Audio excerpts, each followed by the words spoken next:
Pois bem,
a dívida de Onésimo, verso 18 a 20. E se algum dano te fez, ou se te deve alguma coisa, lança tudo em minha conta. Eu, Paulo, de próprio punho o escrevo, eu pagarei, para não te alegar que também tu me deves até a ti mesmo. Ou seja, lembra de Jacó que ele precisaria trabalhar vários anos para pagar o dote, de Raquel e Lia. Além de receber, então, Onésimo como irmão caríssimo, tudo aquilo que ele roubou seria quitado, perdoado. E o terceiro pedido que Paulo faz, esse não parece ser muito claro como os outros, mas ele está logo no início aí, verso 12 até o 14. Eu, Paulo, te envio de volta em pessoa, quero dizer, o meu próprio coração. Eu queria conservá-lo comigo mesmo para, em teu lugar, me servir nas algemas que carrego por causa do Evangelho. Nada, porém, quis fazer sem o teu consentimento, para que a tua bondade não venha a ser como que por obrigação, mas de livre vontade. Se esse for um pedido, assim como os outros dois, além de receber como irmão caríssimo, além de perdoar a dívida, Filemão deveria devolver Onésimo para que pudesse ajudar Paulo na pregação do Evangelho. Ou seja, aquele escravo que valeu muito dinheiro para Filemão, ele colocaria à disposição do reino de Deus. Agora, tenta imaginar Cristo, o próprio Cristo pedindo a Filemão, me conceda Onésimo para ser meu discípulo. É totalmente diferente de ter talvez a imagem de Paulo, porque Paulo está escrevendo para que a gente veja Cristo através de Paulo, pedindo Onésimo a Filemão. Filemão, eu, Cristo Jesus, te peço, me forneça Filemão para me servir. Meus irmãos, se você é crente, você não negaria. E aí onde nós vemos e vimos na primeira pregação, que é estar à disposição não só como pessoa, mas com os próprios bens que o Senhor nos concede. Quando nós pensamos o que é prosperidade, o que é dinheiro, riqueza, não é propriamente nós que acumulamos dinheiro, riqueza, investimos por meio de empresas, nosso trabalho. Através da saúde que o Senhor nos concede, o Senhor permite que tenhamos uma boa condição financeira. E aquilo que seria 100% do Senhor, Ele te permite 90% daquilo que é dele. E aí a questão do dízimos, que é 10%, uma parte de 10% é aquilo que ele pede, no caso, para a manutenção não só da igreja física, mas, no caso aqui, como nós vemos, para investir nas missões, para investir na evangelização.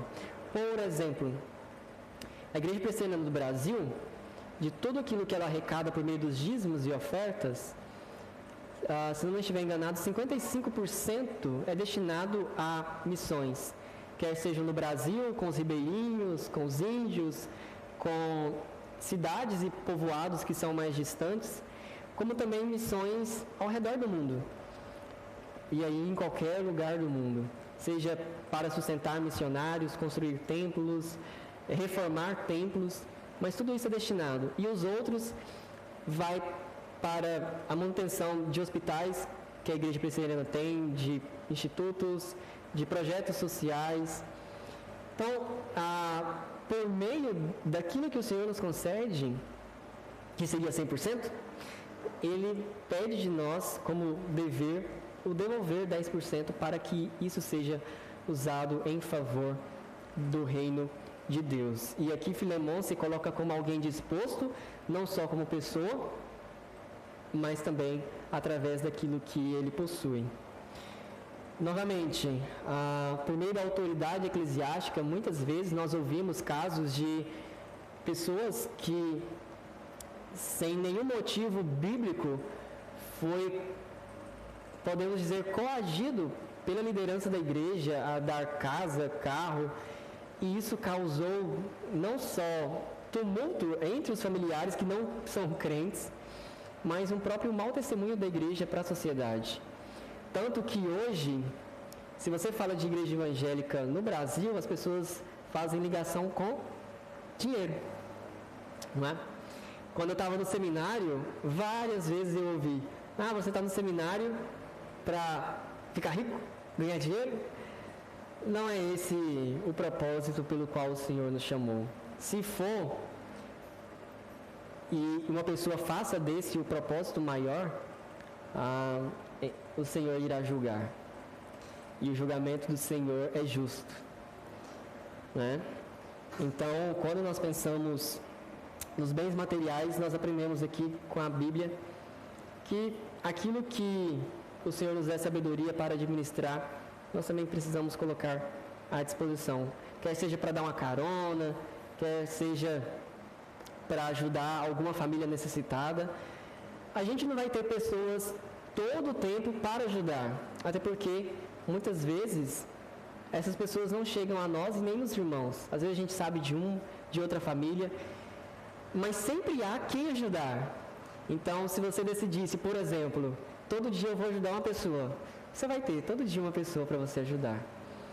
Mas como igreja, nós sempre estamos à disposição para ajudar quem quer que seja, que precise.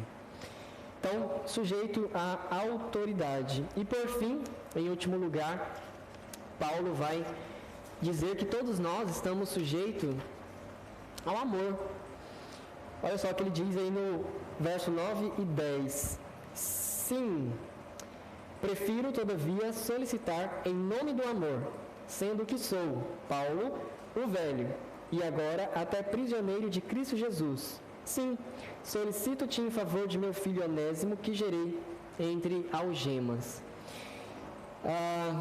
Ele disse que Filemão está sujeito à autoridade, mas no verso 9 ele vai dizer, olha, muito acima de obrigação em me obedecer ou não, eu quero te pedir que você faça isso em nome do amor. A Bíblia vai falar por várias vezes que, como cristãos, nós devemos obediência à palavra de Deus. Mas se nós fazemos isso por obrigação, isso não é muito valoroso diante do Senhor. Agora, se nós fazemos em amor a Deus, aí sim. Paulo escreve para a igreja de Corinto, 1 Coríntios capítulo 13, lá na igreja parece que está havendo uma disputa de quem é mais crente do que o outro. E aí eles começam uma guerra entre quem tem dons superiores. Eu falo em línguas, eu dou muita coisa, eu ajudo. E aí Paulo fala, olha meus irmãos, é o seguinte, vocês estão correndo atrás de dons, mas eu quero dizer que o maior dom e aquele pelo qual vocês deveriam correr e melhorar a cada dia é o amor de vocês. Porque se vocês não têm amor e vai ajudar alguém, isso não é agradável ao Senhor. Se você quer pregar a palavra de Deus, mas prega sem amor, ele vai falar, seria como o sino que retine, o bronze que retine, ou seja, sem vida. Apenas emite sons, mas não gera vida. E por meio dele, o Senhor não transforma vidas. Então ele vai dizer, olha, Filemão, ainda que você deva obediência a mim, não faça por obrigação, faça por amor. Isso é o mesmo, por exemplo, nos reunimos aqui para entregar folhetos, como a gente estava fazendo, né, aqui. E aí a gente convida a igreja toda para tirar 1 hora do domingo para entregar folhetos. E aí a metade da igreja vem, nossa, que privilégio, que bênção, que alegria poder entregar folhetos, falar da palavra de Deus. E a outra metade vem, oxa vida, domingo é dia de descansar, ficar em casa. Mas vamos lá, né? Somos igreja, fazer o quê? Haverá uma grande diferença entre essas duas pessoas. Ainda que quando a pessoa receba o folheto, ela, nossa, que mensagem bonita, obrigado por entregar esse folheto, eu estava precisando. Ainda que o Senhor seja misericordioso a tal ponto que a pessoa não seja afetada pela nossa motivação, a pessoa que veio em amor voltará para casa exultando de alegria. Agora, provavelmente a pessoa que veio por obrigação vai voltar cansado, murmurando, que sol quente, que gente sem educação, não sei o que, e vai esquecer de ver a beleza da graça do Senhor através de nós, alcançando vidas. Então, tudo aquilo que nós fazemos, e como Paulo coloca aqui, deve ser em amor, ainda que deva ser por obrigação, que é um dever, mas em amor. E ele diz: prefiro todavia solicitar em nome do amor, sendo que sou Paulo. Essa palavra, o velho, seria melhor se, como no original, embaixador ou presbítero. Ou seja, sendo quem eu sou, presbítero, embaixador do Evangelho e até prisioneiro de Cristo Jesus. Por que Paulo coloca isso aqui? Não faz sentido.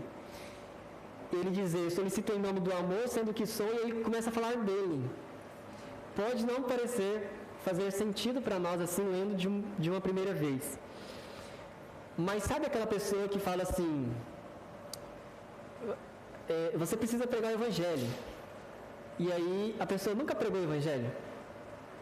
A pessoa fala assim, olha, você precisa ser paciente. Mas ela perde a paciência rapidinho. Ou seja, é uma pessoa que diz o que devemos fazer, mas ela não faz. E aí Paulo está mostrando a Filemon o seguinte: olha, Filemon, o que eu estou pedindo não é fácil, porque é você quem vai fazer. Eu sei a gravidade e o quanto isso pode ser difícil. Por quê? Porque eu já sou velho. Ou seja, a gente não sabe qual a idade que Paulo tinha. Provavelmente aqui ele já tinha 66 anos de idade, né? Entre 60 e 70 anos de idade. Mas ele foi chamado por Cristo Jesus provavelmente quando ele era jovem. Quando, no início do livro de Atos, que as pessoas estão ali apedrejando Estevão, que Paulo está lá olhando tudo aquilo e até segura as vestes, né, para ficar mais fácil para quem vai tacar a pedra, ele segura as vestes daqueles que assassinam Estevão, diácono da igreja de Atos. Ele era jovem naquela época. Então, já pensando em algumas décadas depois, ele está mostrando em primeiro lugar para Filemon: olha, Filemon, eu dispus a minha vida. Eu era para ser o doutor de Israel.